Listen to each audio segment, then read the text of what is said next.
हुकूमत की तरफ से पेट्रोलियम मसनूआत की कीमतों में इजाफा कर दिया गया।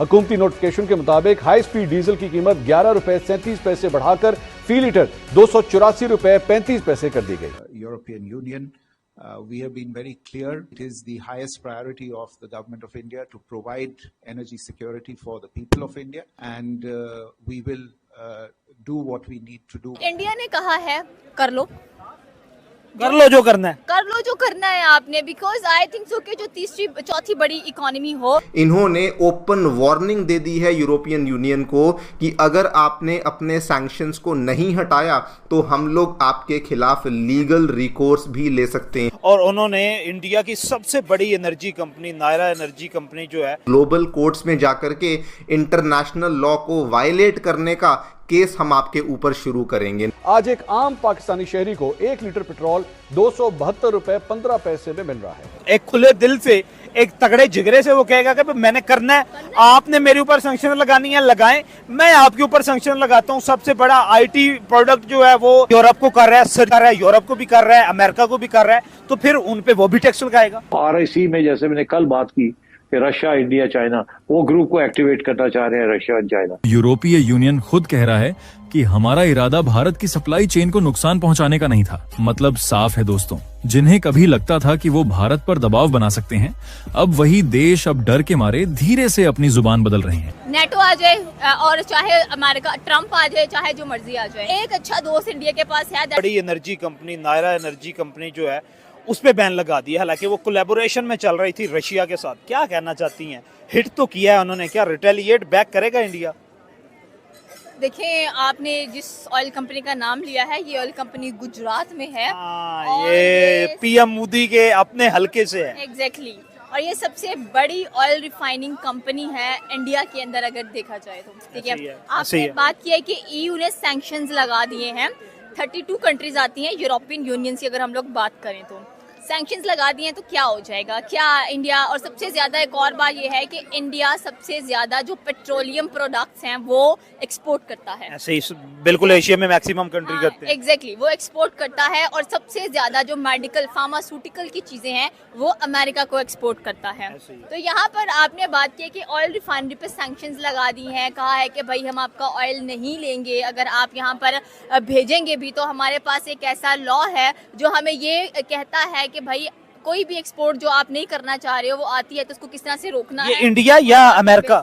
ये देखिए आप, ये EU ने कहा है इंडिया को। ठीक है, और जिसके मुल्क के अंदर खुद लोग इतने पेट्रोलियम वाली चीजों को इस्तेमाल करने वाली कह लें कि एक चीज नजर आ रही है, उसके बिहाफ पर अगर इंडिया को कह रहे हैं कि भाई सैंक्शंस लगा दिए, ये कर दिया, वो कर दिया। और वैसे भी कहते हैं ना कि इतनी बड़ी ऑयल कंजम्पशन आप 50 और ये इसमें से वो 30% जो आप ये कह लें कि इंपोर्ट कर रहा है वो रशिया से कर रहा है। अगर यही रशिया पे और इंडिया दोनों पे सैंक्शंस लग जाती हैं और इन पेट्रोलियम प्रोडक्ट पे चलने वाली चीजों पे भी लगेगी, आगे वो एक्सपोर्ट करेंगे उस पे भी लगेगी। सबसे ज्यादा कह लें कि ये जो चीजें हैं, एक तो डिफेंस सिस्टम बना, एक तो डिफेंस सबसे बड़ी कंजम्पशन है पाकिस्तान इंडिया में। एग्जैक्टली। और दूसरा ये है कि इलेक्ट्रिकली व्हीकल्स बहुत ज्यादा कह लें कि जो इंडस्ट्री है उनकी वो इस्तेमाल करती है यहाँ से, अगर ऑयल की हम लोग बात करें। But the thing is that कि ठीक है, इंडिया सस्ते दामों में रशिया से तेल लेता है, रशिया के साथ तो वो कभी अपनी दोस्ती नहीं बिगाड़ेगा। और उसको पता है कि अगर मैंने यहाँ से बिगाड़ दी तो मुझे अमेरिका के साथ क्या है, अमेरिका तो इंडिया के सख्त खिलाफ लगाया है साइड चेंज करते हुए। बिल्कुल, वो तो ऐसे है जैसे धोबी का कुत्ता, ना घर का ना घाट का। अगर मैं सीरियसली अमेरिका की बात करूँ या मैं ट्रम्प की बात करूँ, he is the most mad. Trump की बात करें, सारे अमेरिका की ना करें। ठीक है, आप ट्रम्प की बात कर ले तो आई थिंक सो कि यहाँ पर अगर एक चीज और देखी जाए तो मुझे नहीं लगता कि भारत को कोई फर्क पड़ने वाला है, बिकॉज उसके पास और बहुत सारे सब्स्टिट्यूट्स अवेलेबल हैं। सब्स्टिट्यूट कौन कौन से हैं? सपोज नहीं, पहली बात तो यह है कि सब्स्टिट्यूट क्या, अगर उसने ट्रेड करनी है रशिया के साथ तो वो एक खुले दिल से, एक तगड़े जिगरे से वो कहेगा कि मैंने करना है, आपने मेरे ऊपर सैंक्शन लगानी है लगाएं, मैं आपके ऊपर सैंक्शन लगाता हूं। सबसे बड़ा IT प्रोडक्ट जो है वो एक्सपोर्ट कर रहा है अमेरिका को, यूरोप को कर रहा है, यूरोप को भी कर रहा है, अमेरिका को भी कर रहा है, तो फिर उन पे वो भी टैक्स लगाएगा। जाहिर सी बात है। आपको क्या लगता है कि ताली कभी भी एक हाथ से नहीं बजती है, दोनों हाथों से बजती है। आप पंगा लोगे, अगले वाला तो दोनों हाथों से लगाएगा। वो दोनों हाथों से इधर आओ उसका ये वाला ही काम होगा। सो मुझे नहीं लगता कि यूरोपियन यूनियन, हमने अभी रिसेंटली आपने देखा होगा कि राजस्थान के अंदर उनके रेयर अर्थ एलिमेंट्स मिले हैं और वो उसको भी यूटिलाइज करने वाले हैं। अब चाइना की धमकियां भी खत्म होने वाली हैं। चाइना जो वेपनाइज बना रहे हैं, हाँ एग्जैक्टली, जो चाइना वेपनाइज करके बैठा हुआ था कि भाई हम इतना एक्सपोर्ट करते हैं इंडिया को, अब हम नहीं करेंगे। तो यहाँ पर मुझे नहीं लगता कि कहते हैं ना कि एक अच्छा दोस्त इंडिया के पास है, दैट इज रशिया। बाकी 1000 दुश्मन भी उसके खड़े होना, उसको पता है मैंने स्टैंड कैसे लेना है। बड़ी इकोनॉमी, हाँ एग्जैक्टली, मैंने स्टेबल कैसे करना है। एलन मस्क बाद आया नहीं आया, उसने टेस्ला लॉन्च कर दी भाई, उसका शोरूम बना दिया मुंबई के अंदर।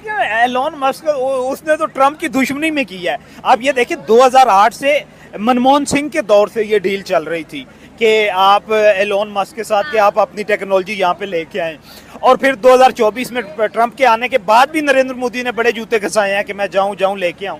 लेकिन अचानक जब से उसने अमेरिकन वो डेमोक्रेटिक पार्टी बनाई और उसके फौरन बाद टेस्ला आ गया, ये तो मेरे ख्याल में कैच मिला है उसकी डोनाल्ड ट्रंप की मुखालफत में, इसलिए एलोन मस्क लेके आया। या अमेरिका की या ये इंडिया की सक्सेस है, ये डिप्लोमेटिक सक्सेस। देखिए वो कहते हैं ना कि एक बंदा हो जिसका कुब निकला और वो सीधा ना आ रहा हो, तो आप उसको टांग मारो एट द राइट मोमेंट, उसका कुब भी सीधा हो जाता है। तो इंडिया के साथ बिल्कुल यही हुआ है। इतनी कोशिशें की नरेंद्र मोदी ने, बट एटलीस्ट ट्रंप ने खुद ही मौका दे दिया कि भाई जाओ, तुम मेरी तरफ से फ्री हो और जा करना तुम इंडिया में बैठो, वहाँ की इकोनॉमी बूस्ट करो, वहाँ के लोगों को हेल्प आउट करो, ये सारा कुछ। उसने तो आईफोन को भी बोला था उठाओ इंडस्ट्रीज यहाँ से, वापिस आओ। उन्होंने कहा कि sorry there is a big market, वो बड़ी मछली है, हम उसको नहीं छोड़ सकते हैं। और लेबर सस्ती है और अमेरिका के लिए। एग्जैक्टली, आप ये चीजें देखें ना कि जहाँ पर आपको बेनिफिट है वो कौन है, वो इंडिया है। वो यहाँ तो नहीं कहेगा कि भाई ठीक है मैं यहाँ पर अपनी इंडस्ट्री लगाता हूँ, यहाँ पर सारा कुछ करता हूँ। सो आई थिंक सो कि they are working very smart, Indians they are working very smart. West कहता है कि हम स्मार्ट है, लेकिन मुझे लगता है कि दे आर बेवकूफ, द मोस्ट बेवकूफ नेशन मुझे नजर आ रही है right now. But I think so कि एशिया के अंदर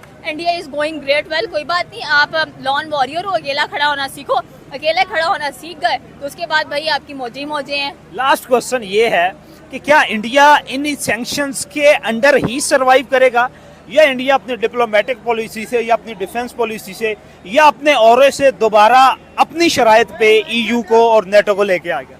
देखिए नेटो आ जाए और चाहे